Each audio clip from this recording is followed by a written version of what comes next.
The key to time management is to build your life around your individual needs and desires.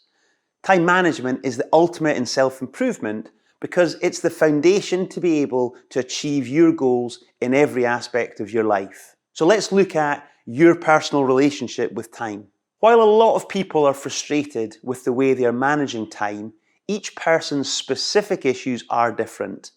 Buried under the chaos of confusion are clues of individual strengths and weaknesses, personality style and preferences, your unique sources of energy, and what makes you happy. So we need to begin the process of custom designing a solution that will be a true match for who you are. Your relationship with time comes under 3 areas: what's working and what's not, your time management preferences, and your energy cycles and sources. So let's look at what's working. First, what works.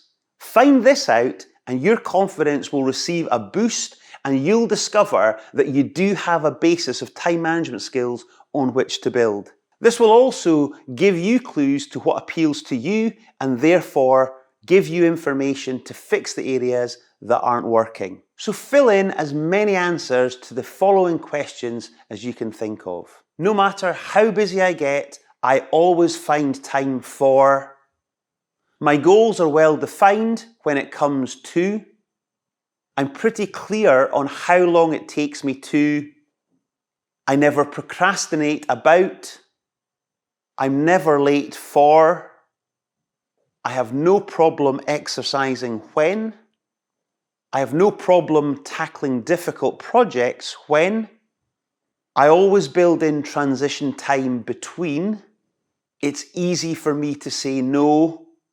Meeting deadlines is easiest for me when. I'm at my happiest when I am. The things that I delegate easily are. So now go back and look at your answers and see what insight that you can take from that. What do you learn about yourself in terms of what's working? Now look over your answers and see what you can learn. Ask yourself why these things are working. Is it because you enjoy them? Or because you're skilled in these areas? Is it the time of day? Ask yourself why these things work. If you find time to clean your car, ask why is it that you do that?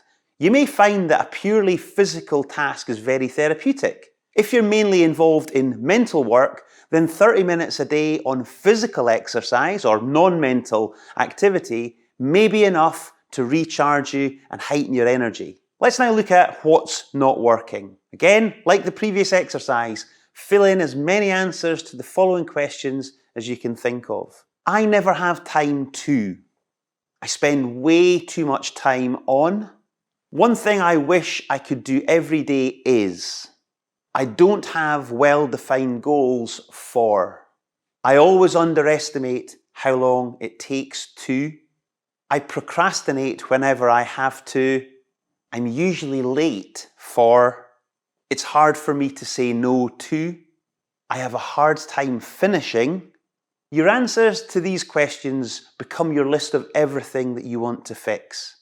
Now compare it to what is working. If you're having trouble starting and finishing things, then you may be able to isolate the reason why. In some cases, it might just mean you need to develop certain skills or apply a skill from one area of your life to another. You may have no problem delegating at work, so you might simply apply the same system at home. So what are your time management preferences? As I call out 2 opposing styles, just write down the one that appeals to you the most.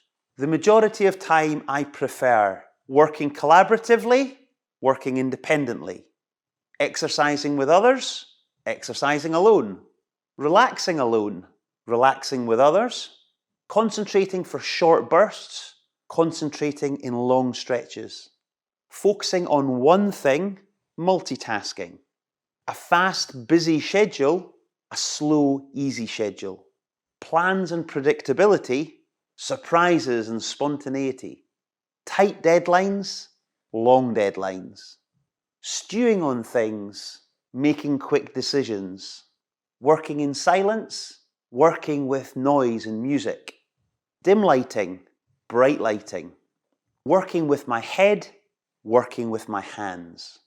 So looking back over your preferences, ask yourself, look, to what extent is my current situation allowing me to really embrace these preferences? So let's now think about your recharging strategies, how we get you to have more energy. So when my energy is flagging, I can usually recharge by changing activities, exercising, stretching, playing some music, reviewing my goals, glancing at a photo of someone I love, drinking a glass of water, having a quick 40 winks, eating a high energy snack, taking a brief break.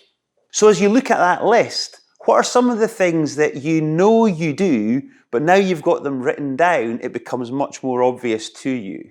Again, what do you learn from that, and what changes might you need to make to your daily routine?